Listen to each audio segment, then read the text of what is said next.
Today is all about my 959. This is the bike that got me back into riding after a long hiatus. I bought this bike new in 2018, and it started my unfortunate or fortunate, depending on how you look at it, love affair, or rekindled my love affair with motorcycles. Now I've got more than I care to admit to, but this bike still remains one of my favorites. It's got enough power, you know, to not necessarily scare you, but it's still considerably quick. You can really wind it out. It's just sexy. Just drop that sexy looking, in my opinion. It's real narrow in the hips. It's, you know, fits in there between your legs just perfectly. You know, it's excellent reach to the floor. I mean, I just love how narrow the L-Twin is. You know, it's got that super sport aggressive seating position, riding position. Sounds good. It sounded good stock, but with a few mods it sounds even better. It runs better. You know, it's people complain that Ducatis get real hot. Well, I can say the V4 absolutely, but this one, it doesn't get as hot, doesn't cook you. You know, I like to some extent the simpler electronics. You know, I grew up on late 90s, early 2000 motorcycles. They didn't have all of the crazy tech and digital this and TFT that. You know, so for me, growing up, this display was like high tech.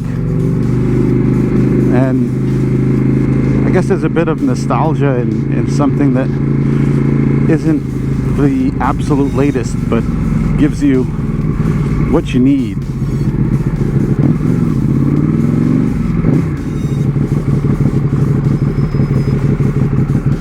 Growing up on bikes in the late 90s, I remember the 996, 998s, and back then, oh, how much I wanted one and how sexy I thought it looked.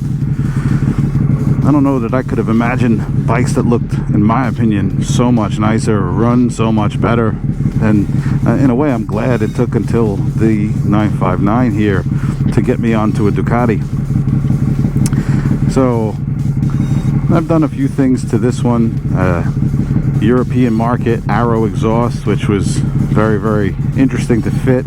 It required a lot of cutting, welding, removing the exit valve, and just this whole mess of work that I'm very grateful to know how to do. And a sprint filter, Bren tuning tune.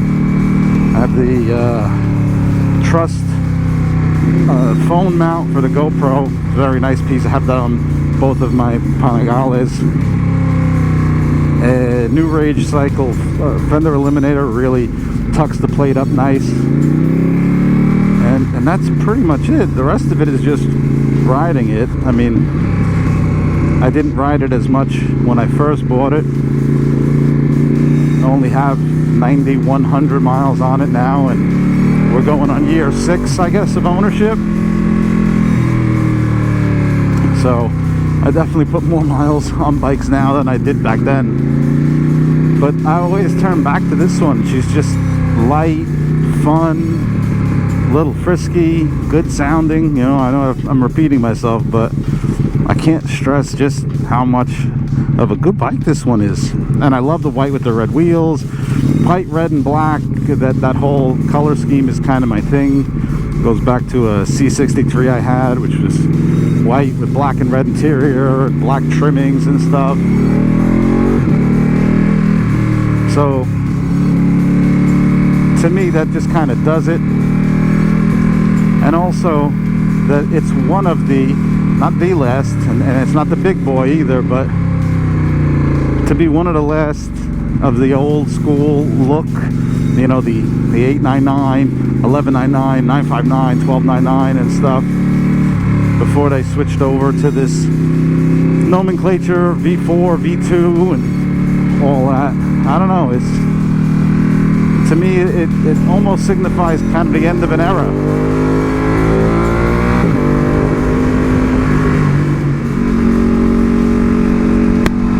Then there's just the fun factor of this bike. You know, just enough power to really be fun.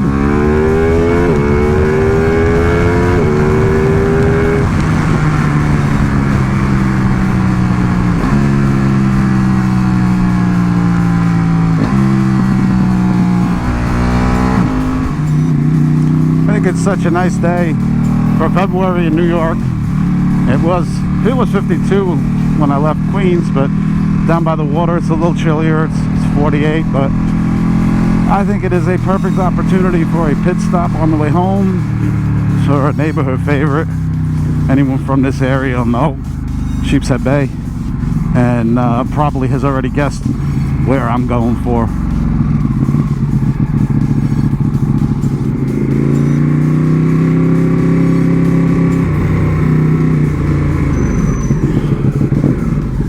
Jesus, jackasses. Now here we are, Roll and Roaster, the place to go.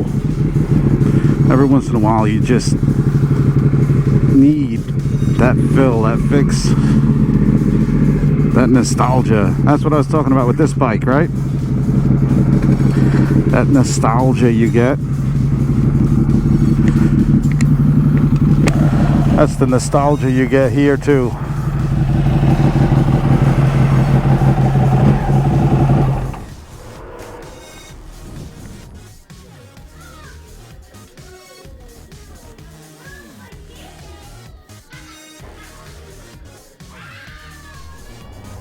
I'm sorry, but anyone's gonna argue with me and tell me Brooklyn doesn't have the best food and so much history is just, well, you're just wrong.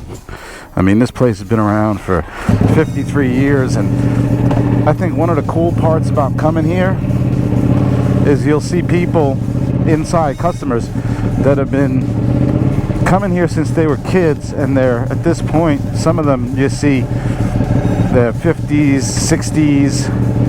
You know, there was one couple looked like they were in their 70s still ordering. That's just cool. I'm sorry. You know, when a place can have that kind of a following after all this time. But I guess it's kind of like Harley has following, Ducati has following, you know. But yeah, Brooklyn is where it's at. You want the best sandwiches. You want some great roast beef. You want Italian food, you want Chinese food, Thai food, I don't care. You can't argue with me. Brooklyn got the best food. End of story. Another great spot, Randazzo's Clam Bar. That's an awesome spot to hit. You want Italian flavor, seafood. This is where it's at, fresh. But enough about food. Back to this bike. So yeah, that's it. Those are the reasons why this machine still has a very special place in my heart. Even now, years later, multiple bikes later, she just feels like home. If that makes any sense, I don't know. But she feels like home every time I get on her. And excites, tickles all the right places and sounds, just everything. Just everything about it. It's, I guess maybe I'm getting old. You know, I've said this before, I don't need the fastest bike or the most powerful bike. I need something that just makes me smile, just something that just says, yeah, you know, gives you that good feeling deep down. And well, this one's it. This is an incredible machine. So I'll leave you with that. Get out and ride, and I'm gonna make my way home.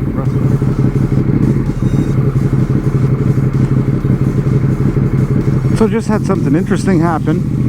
I'm at a light on 86th Street, and this girl's crossing the street. She sees me. She starts walking over. She's on the phone with somebody. I could see her mouthing the words Ducati.